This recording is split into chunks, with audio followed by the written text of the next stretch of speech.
j'espère que vous allez bien. On va très très bien. Un petit mot pour vous présenter peut-être? Moi je m'appelle Vincent Bouillon, je suis cascadeur il y a de nombreuses années. Je crois que mon premier tournage c'était en 2008. Là j'ai eu la chance de travailler comme la doublure de Keanu Reeves sur le dernier John Wick. Et moi c'est Laurent Demianoff, je suis coordinateur de cascade, chorégraphe de combat, voilà, anciennement cascadeur. Je laisse les gens comme Vincent se faire percuter, se bagarrer, se faire mal. Moi j'observe en tant que spectateur. En termes de production avec de la cascade, sur une production comme John Wick, est-ce qu'il y a une différence sur d'autres prods qui demandent de la cascade? Parce que là le réalisateur c'est Chad Stahelski, qui a été la doublure de Keanu Reeves aussi, qui a bossé énormément dans la cascade. Est-ce qu'il y a une différence? Vous avez un lâcher prise un peu plus de liberté? Comment ça marche? Il y a une dynamique un peu différente? Alors la première chose, c'est que du fait d'avoir Chad Stahelski en tant que réalisateur, anciennement cascadeur, son amour premier c'est la cascade. Il met en valeur la cascade, il met en valeur les cascadeurs, il met en valeur l'aspect créatif que chaque cascadeur peut amener. Alors, voilà, chacun n'est pas cantonné qu'à sa position. Sur un film comme John Wick, on contribue tous à la création du film. Mais c'est en termes de créativité, que ce soit de bagarre, de cascade, etc., c'est vrai qu'on a un pouvoir de création qui va au-delà du scénario. Dans John Wick 4, donc, tout est beaucoup plus grand, que ce soit les lieux de l'action, les combats en eux-mêmes. Ça a été quoi le plus gros challenge pour vous sur ce volet-là? En ce qui me concerne, ça n'a pas été spécifique à une scène d'action. Toutes les scènes étaient incroyables. Je pense que le challenge était surtout de doubler Keanu Reeves. Déjà, c'est un comédien extraordinaire, très talentueux, qui a eu beaucoup de charisme, une gestuelle vraiment unique. En tant qu'artiste martial, en fait, on a tous nos styles. Et ce qui est difficile, c'est d'un petit peu oublier ce style-là pour rentrer dans la peau du comédien et évidemment être à la hauteur. Il bouge vraiment très très bien. Ce qu'il faut savoir, c'est que les scènes qu'il fait, il a une implication, une énergie qui est reconnaissable. Je vais me rajouter que le plus gros défi en réalité pour Vincent, ça a été d'être validé par Chad Stahelski. Vraiment la première chose, parce que comme dans tous les métiers, si la personne n'est pas à la hauteur, on va chercher ailleurs. Non, moi en ce qui me concerne, mon plus gros challenge, ça a été une scène très spécifique du film. C'est une scène qui n'a pas trop été vue au cinéma, je pense, jusqu'à maintenant. C'était un très gros challenge parce que c'est pas ce qu'on fait traditionnellement dans le cinéma. Ça a été mon plus gros challenge et après, évidemment, je devais faire aussi ce qui arrivait avant. J'ai dû faire de la coordination à Paris tout en étant chorégraphe dessus. Enfin, un des chorégraphes, on était 3 à gérer les chorégraphies. Un Américain, un Japonais et moi-même. Pendant le tournage, on continue à préparer ce qui va venir. Donc sur Paris, j'ai eu un temps de prépa qui a été vraiment court parce qu'il y avait des très gros dossiers avant et que ça approchait et qu'on allait tourner toutes les séquences parisiennes. Alors moi, j'ai vraiment été pris pour la partie France. Chad voulait amener un côté réellement authentique français et c'est pour ça qu'ils ont cherché aussi un chorégraphe, un coordinateur français pour contribuer au film. Dans le métier de cascade, on doit collaborer vraiment avec tous les départements, on va dire visuels, de plus en plus avec les VFX. Avant, c'était plus de la création de monstres, de choses comme ça. Et c'est vrai qu'aujourd'hui, avec les VFX, on peut aller beaucoup plus loin. On peut accentuer éventuellement une chute. Sur certains films, on peut faire un face replacement et avoir... je pense notamment à Kingsman, ça avait été, c'est un des premiers films vraiment à avoir utilisé le face replacement de cette façon. Oui, forcément, on a un advisor, enfin on a quelqu'un responsable des VFX qui est là en permanence et qui a son mot à dire. C'est vraiment un travail de collaboration et oui, ça prend beaucoup d'importance. Mais après, sur John Wick, le mot d'ordre, c'est quand même de faire le maximum ce qui est possible de faire physiquement. Le travail aujourd'hui, la collaboration avec la VFX, les possibilités sont vachement plus grandes. Une scène où il y a une bagarre et en même temps des tirs derrière. Dès qu'on va mettre nos comédiens, on ne veut pas les mettre en danger. Il y a des timings à respecter. Il suffit qu'on se déplace mal, qu'ils se prennent une bille. C'est pas ce qu'on veut. Donc dans la cascade, on cherche toujours à protéger tout le monde.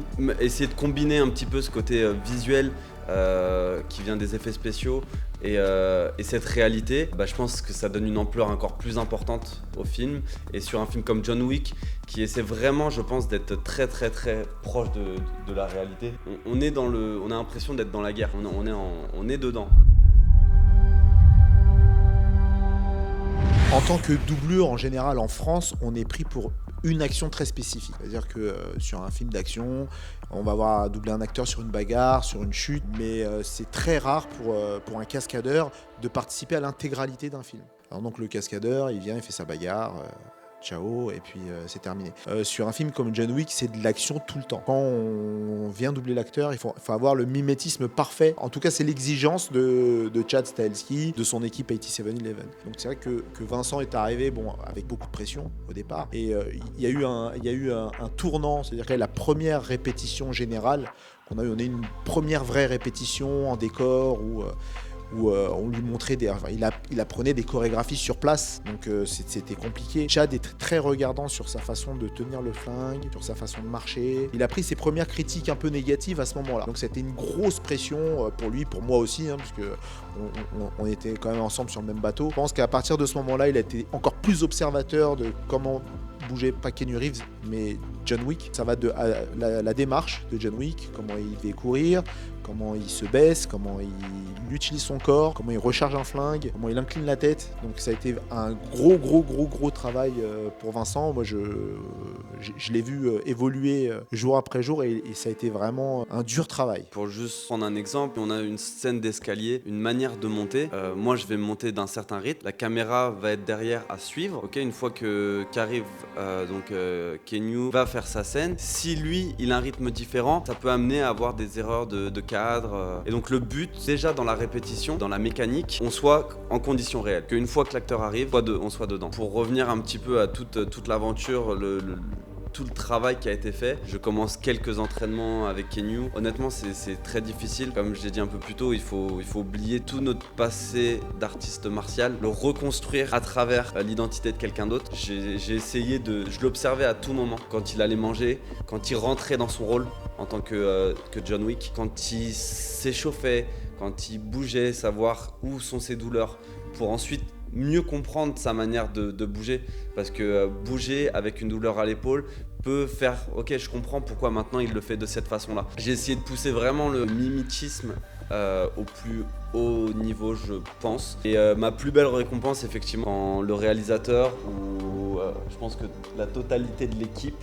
se pose la question: c'est Vincent ou c'est Keanu? Là je pense que ça a été ma plus grosse récompense. Mais est-ce que vous pensez que John Wick peut-être encourager les gens à laisser les cascadeurs s'exprimer sur le résultat final de la cascade ou sans être trop bridé? John Wick va contribuer forcément à laisser le cascadeur s'exprimer au niveau artistique. Ça ouvre des portes. Moi je pense surtout que John Wick, ça a ouvert des portes à des coordinateurs de cascade et à des second units à devenir réalisateurs, tout simplement. On a eu depuis John Wick, comme on disait, il y a David Leitch qui avait réalisé le premier aussi, il y a J.J. Perry qui est devenu réalisateur, Sam Grave qui est devenu réalisateur. Donc je pense que c'est plus dans l'aspect, un cascadeur peut devenir réalisateur. Ouais, c'est vrai qu'il y a une manière de traiter l'action où je pense que l'action est traitée par des gens qui connaissent l'action. Et l'exemple de Chad qui était cascadeur, doublure de Keanu Reeves, qui petit à petit aussi chorégraphe, coordinateur, second unit directeur, puis réalisateur, et ensuite faire une franchise comme John Wick qui a une importance, c'est un blockbuster, pardon. Ça montre la voie parce que lui prend une certaine reconnaissance, il y a une reconnaissance de son travail en tant que réalisateur. Quelque part, il a ouvert la voie en fait, parce que toutes les personnes derrière qui n'avaient pas forcément de crédibilité ont dit peut-être qu'on va leur faire confiance. Donc je pense qu'il fait partie des personnes à qui on doit ça aussi.